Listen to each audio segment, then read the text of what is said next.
এটা এখানে বসানো থাকে। আপনারা যদি কক্সবাজার ঘুরতে আসেন তাহলে কিন্তু এই এরিয়াগুলো ঘুরে যেতে পারেন। আর এখানে তো আমরা কিন্তু এই ভুবন শান্তি 100 ফিট সিংহ মন্দির থেকে কিন্তু বের হয়ে গেলাম। এখন আমরা যাওয়ার সময় ওই যে রাবার বাগানের ওইদিকে যাব। তো রাবার বাগানে আসলে দেখানোর তেমন কোনো কিছু না থাকলেও অনেকে হয়তো রাবার গাছ কীভাবে এটা আপনার রাবারের কি বলে ওই যে ইটা রসটা বের করে সেটাই কিন্তু দেখার জন্য একটু আগ্রহী, এই জন্য আর কি আমাদের ওদিকে যাওয়া। তো চলুন।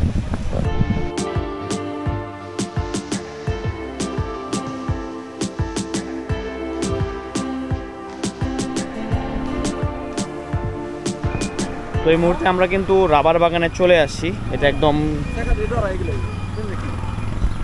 সুন্দর একটা রাবার গাছ আমরা দেখতে পাচ্ছি এখানে।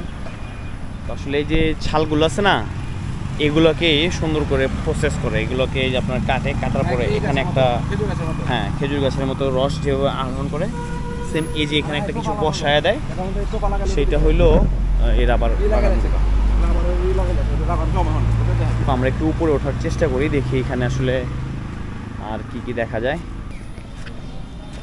ছোট টিলার উপরে আসলে এখানে দেখার মতো কোনো কিছু নাই, বাট যেটা হচ্ছে সেটা হলো একটা অভিজ্ঞতা নেওয়া। আসলে অনেকে হয়তো আপনার এই রাবার গাছগুলোর নাম শুনেছেন শুধু, কিন্তু কখনোই আসলে দেখেন নাই, তাদের জন্য আর কি জায়গাটা ঠিকঠাক আছে। আমরা দেখি রাবার গাছগুলো। আর বৃষ্টি হওয়াতে রাস্তা একটু পিচ্ছিল আছে।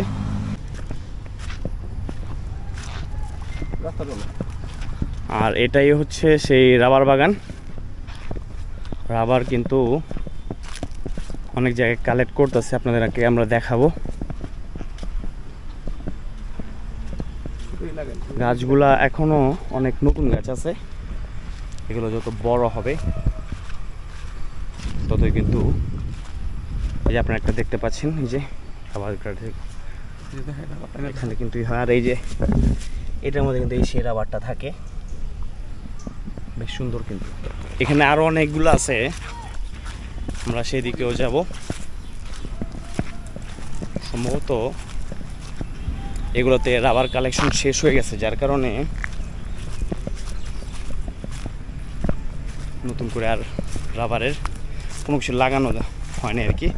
এই যে এটা একটা আছে,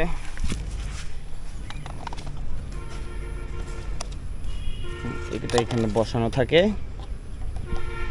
তারপর এখানে এই যে কি সুন্দর করে এটা কালেক্ট করা হয়। গাছ বেয়ে বেয়ে কিন্তু এই যে রাবার।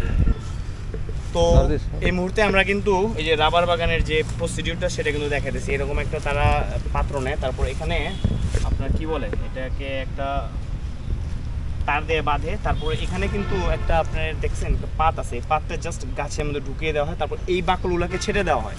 ছেড়ে দেওয়ার পরে এখানে আপনার ক্রমান্বয়ে আস্তে আস্তে আস্তে আস্তে এই রাবারগুলো কিন্তু জমতে থাকে। তো এটাই হচ্ছে আসলে রাবারের প্রসিডিউর।